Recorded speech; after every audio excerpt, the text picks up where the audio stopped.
So here we go again with this contract coming up for one of the Cowboys star players. And we're getting all of the reports that come out the day of the Super Bowl that Micah Parsons, the Cowboys brass inside, thinking about it, mulling over, maybe potentially looking at getting a king's ransom for Micah Parsons. Right on cue. This happens all the time, and we're going to get into that. Welcome to the Skywalker Unleashed channel. And I wanted to talk about this today because I've been seeing this go around the interwebs. This has been a topic of conversation, really, if you date back to the season, where a lot of fans and really for the last year, fans have wanted to trade Micah Parsons for a long time. They just don't like him as a person. Some don't even really like him as a player, really. But there's no doubting at all that he is one of the best players in the National Football League. And I will say this, if this was a normal operating franchise, yeah, you probably could get a king's ransom for Micah Parsons. But this isn't that, number one. Number two, one of the things that can continue to be left out when having these discussions about moving said player, trading a Dak Prescott, trading a CeeDee Lamb, trading a Trayvon Diggs, trading a Micah Parsons. Yes, all of these things have come up in Cowboys Nation. Every single last one of them is that the main thing people bring up is, well, you can't pay them, or I don't want to pay them. We could use the money to go get XYZ. Ladies and gentlemen, I don't know what more you need to see to know that the Cowboys organization does not spend a bunch of money on XYZ.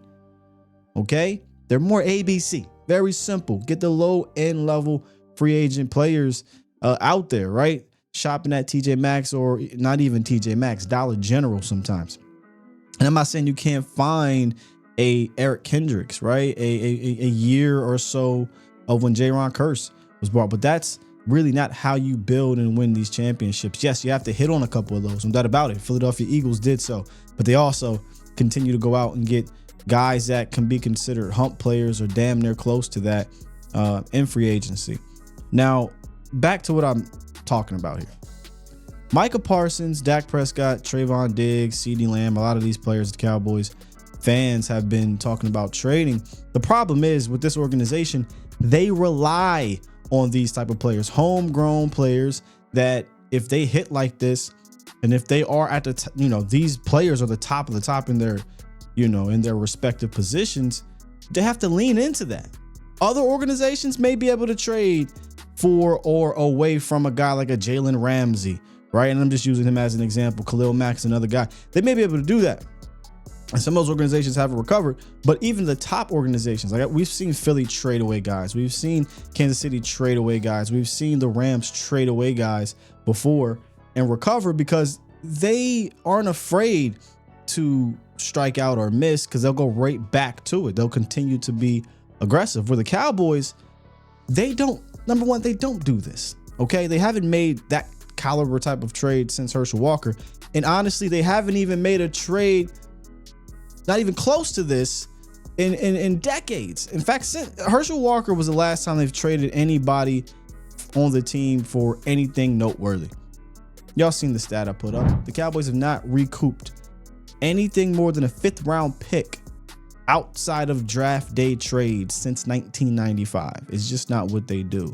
And it's not what they do because when they hit on these players, they need to rally and lean on these players because they're going to go in free agency and be the cheapest team in free agency year in, year out. And, I've said it for a number of times. I don't need the Cowboys to spend $200 million every year in free agency. I don't need them to trade, first and second round picks every year. But what you do need them to do is find these pockets to be aggressive. Find these pockets to spend a little bit in free agency, maybe for a year or two, and then maybe you don't for a year or two. Trade for high quality guys for a few years. Maybe you don't for a few years, but you can't sit on your hands. If you're not getting better, you're getting worse. And we saw that big time this last offseason, where the Cowboys just leaned on, hey, 12-5. We were number 2 seed. We're getting our quarterback back. We get our head coach back. Let's just run it all back. Lost a lot of those role players, lost a lot of some of those glue type guys and you did not replace them. You didn't even attempt to say, hey, you know what? We may not go out and get more glue guys, but we'll go out and get 2 or 3, tier 2 players, maybe one tier 1 player, and see if that'll help. They did none of that. They got Eric Kendricks, and that was it. And then, they fell into a Carl Lawson later in camp, but that's how the Cowboys tend to operate. They don't operate like a normal NFL high quality organization. They like to lean on the draft and develop. So when they do draft and develop these types, the Micah Parsons types, they have to lean into that. Now, if you were to trade him for a king's ransom, you would have to pair that with being aggressive with said ransom. You understand? That's the problem. If you're going to get 2 first-round picks and a third, I don't know what they would consider a king's ransom. The Cowboys' king's ransom could be a 4th-round pick for Amari Cooper, but who knows? Actually, a 5th-round pick for Amari Cooper. But if you do get a king's ransom, you have to be aggressive with that. You have to pair that with being aggressive in free agency. Hell, take some of those picks, flip them for maybe another 1st-rounder the next year and a player of high caliber, because let's be real, you're losing one of the best players in the National Football League, and you're saying, well, I'll just try to draft a guy at what? 15, 16, 17. Maybe you get somebody to bite in the top 10 this year. Maybe you get somebody to bite that's going to suck in 2025 and you'll get a top 10 pick next year. You don't know. That's how these things work out. But you're just hoping and wishing on a star to get somebody of Micah Parsons' caliber, and the odds are very slim that you will not. But I say this, and this is not just for Micah. This is for any player the Cowboys may be thinking about trading, which you're going to have to laugh because they don't do this.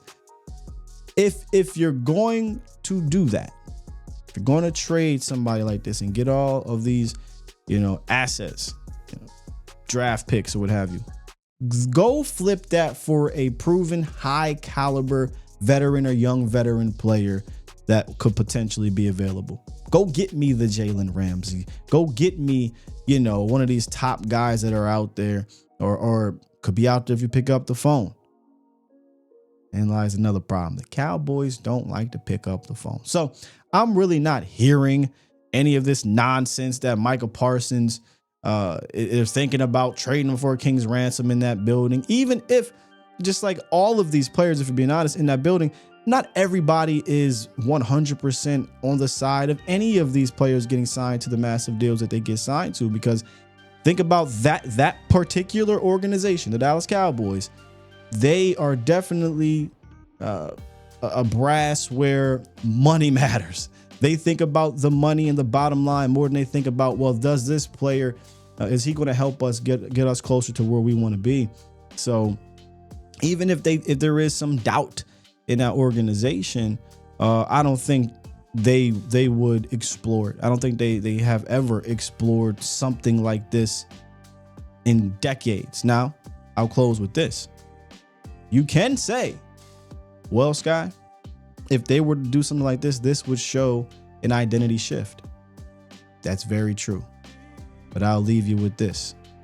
Do you truly believe 82-year-old Jerry Jones, Stephen Jones, have the balls and the guts to make this type of move after they just signed their franchise quarterback to that deal, after they just signed their franchise wide receiver, and their franchise cornerback to the deals that they did? Do you think now the best player of all of them, the best player of the bunch, they're going to move off of in a window where they got maybe 2 to 3 years to take advantage of these guys they just paid? I don't think so. But you let me know in the comments.